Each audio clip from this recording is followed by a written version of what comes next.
monogram, applique, lacework, fonts, quilting.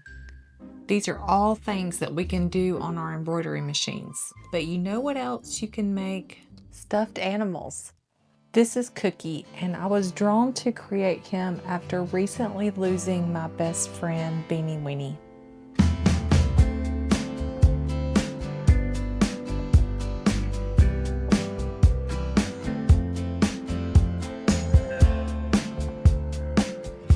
Making Cookie gave me something to focus on when my brain needed somewhere to put the sadness.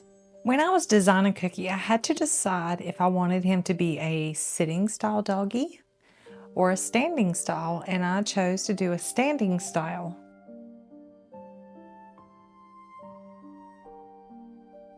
Here is the first prototype of the body, and as you can see, the shape is close but not quite right. One of the things I like to do whenever I'm prototyping is I will draw on my prototypes so that I know what changes I need to make. And on this one, as you can see, I decided to take a little bit of fabric right here out of the rump. But I wasn't quite happy with the way the back legs looked, and I felt like the legs wanted to separate too much. So I moved on to another body. And this is the second body style that I made. Very much like the first one, but I thinned out the legs a little bit and it stands much nicer. So this is the body that I went with.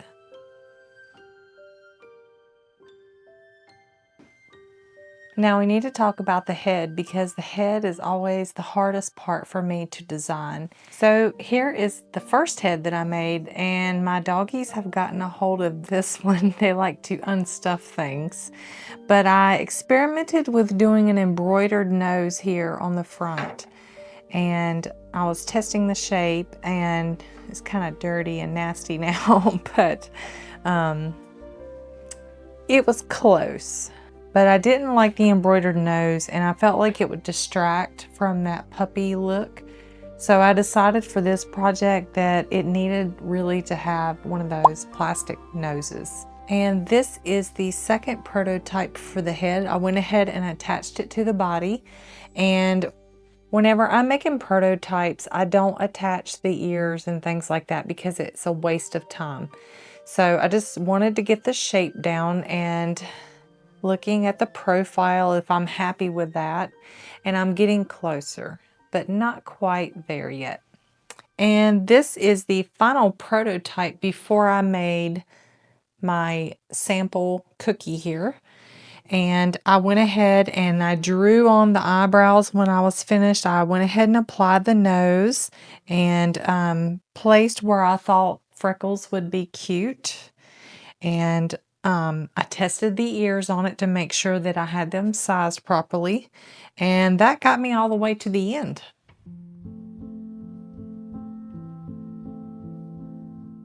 So these are made in the same hoop. So I have an 8x12 hoop, and I made both of these in the 8x12 hoop.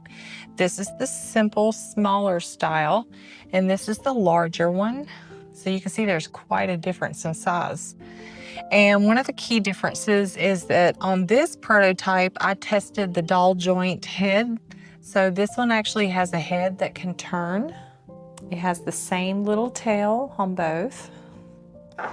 But here's the big difference. So the bottom of the smaller puppy is just a simple shape of a foot. So there's no foot pad here, and that makes it easy for beginners. On the large size, you can also make the simple legs, but I went ahead and I made a foot pad option as well, so it can have some more detail.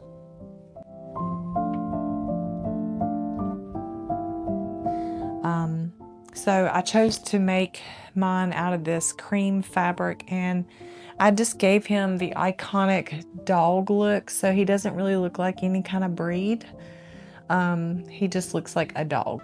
So one of the things I wanted to do today that I've held off just for this video is I wanted to share a special moment with you. And I'm going to take this puppy and I'm going to make him a memory puppy. with just a few small extra steps, and that's why I have left his tummy unsewn. So what I would like to do today is whenever he passed, the doctor gave me some of his fur, and I have washed it, and I'm going to put it inside of this stuffed animal. And what I also have here is this little battery powered heart. And it's a little heartbeat box, and it has this little plastic tab, so I'm going to pull that and test it. It works. So I'm just going to turn him on the side here, and I don't want to just put this inside of his tummy. I'm actually going to put it in something. So I just have some pantyhose. This is actually a knee-high stocking. And I'm going to get some scissors. Okay. So I'm just going to cut a piece of this. I just don't want this to get mixed in with the polyfill inside because it is a special thing. But I just want this, I want my mind and heart to know that this is a little piece of my Beanie Weenie, my best friend. So I'm just going to put it inside the stocking.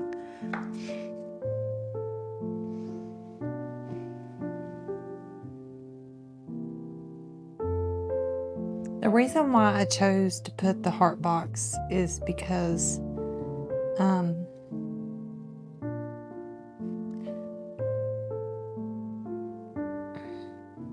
Bean was born with a broken heart.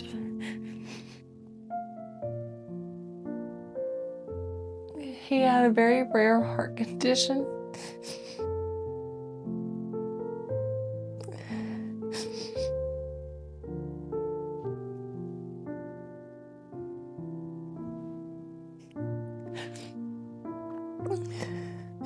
And when he passed away, he broke my heart too.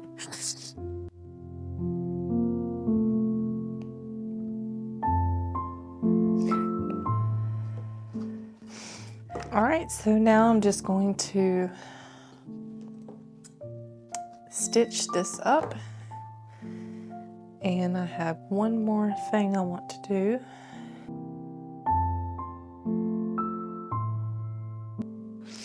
One of the good things about this fuzzy fabric is I don't have to do the greatest job at ladder stitching. All right, he is all sewn up. Now, one of the things I wanted to say about Cookie, if you're making him, just to let you know, you can leave his ears floppy or you can stitch them to his head, which is what I've done because I just love how the ears frame the face. So you would just fold the ear in half. I haven't done this one yet, but you would just fold the ear in half and then you would just stitch it. And I just have a straight pin in there just so I can see placement. This one is stitched. So that's how you would do that if you would like to do that with your puppy. And now the final thing I would like to do is I would like to put Bean's actual collar on Cookie here. That, and it's the most adorable little SpongeBob collar. I did not make this, so this is purchased.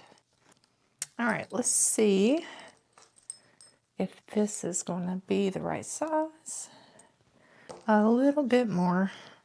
And there we go. So now I'm just going to add this. So now I have a happy reminder of my little Beanie Weenie. I'm just going to test out the heart here. Some projects are just projects, and some carry pieces of your heart. And maybe that's why handmade things are so personal. So you see, sometimes it's okay to create things for yourself.